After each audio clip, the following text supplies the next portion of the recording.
Oke teman-teman, kali ini kita bakal dalamin salah satu nama Allah yang paling berkuasa, yaitu Al-Malik, Sang Raja yang sejati. Yuk, kita sama-sama kupas, apa sih makna di baliknya? Kita mulai dengan satu pertanyaan yang kelihatannya simpel, tapi sebetulnya dalam banget. Coba deh, pernah nggak sih kepikiran siapa sebenarnya pemilik sejati dari alam semesta ini? Pertanyaan ini jadi pintu gerbang buat kita memahami apa itu kekuasaan yang sesungguhnya. Jawabannya, ada pada nama yang satu ini, Al-Malik. Ini bukan sekedar gelar ya, tapi ini adalah definisi.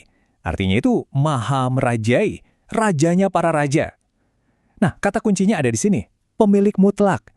Artinya, nggak ada satupun kekuasaan di dunia ini yang benar-benar nyata tanpa ada izin darinya. Semuanya itu di bawah kendalinya.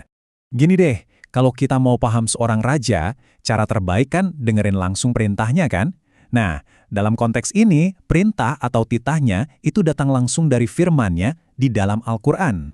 Di ayat ini, coba deh perhatiin kalimat raja yang sebenar-benarnya. Ini penegasan yang luar biasa kuat. Ayat ini nggak cuma bilang dia itu raja, tapi dia adalah raja yang hakiki, yang sejati. Ini sekaligus ngasih tahu kita kalau semua kekuasaan lain yang ada di dunia itu sifatnya cuma sementara, cuma pinjaman. Nggak ada apa-apanya dibanding kekuasaannya yang abadi.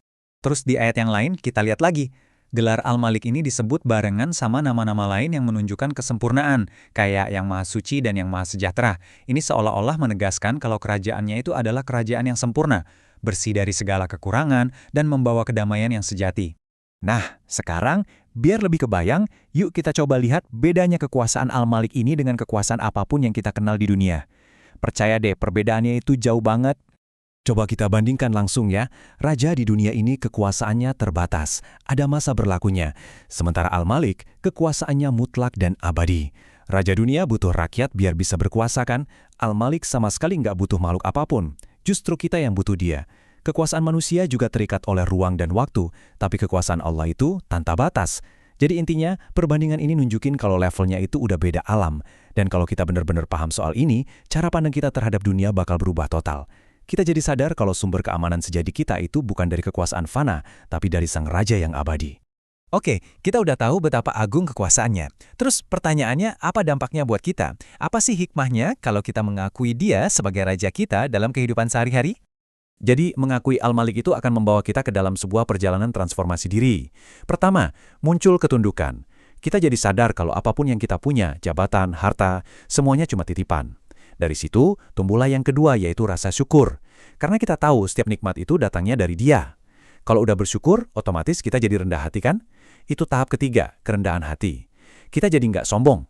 Dan puncaknya adalah yang keempat, ketaatan. Kita dengan sadar tunduk pada aturan dari Sang Raja sejati. Tentu aja, pemahaman ini nggak akan lengkap kalau cuma jadi teori. Gimana sih cara kita menerjemahkan ini semua ke dalam tindakan nyata? Gimana caranya kita hidup sebagai hamba yang baik di dalam kerajaannya? Ini dia beberapa langkah praktisnya.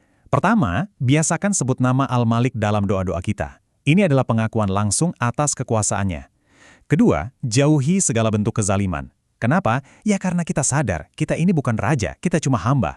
Dan yang ketiga, ini penting banget, kita harus memandang harta dan jabatan itu bukan sebagai hak, tapi sebagai amanah yang harus dijalankan sesuai aturan Sang Raja. Sebagai penutup, mari kita sama-sama merenung. Setiap keputusan yang kita ambil, setiap tindakan yang kita lakukan, pada dasarnya adalah sebuah bentuk pelayanan. Pertanyaannya bukan lagi apakah kita melayani, tapi siapa yang sedang kita layani.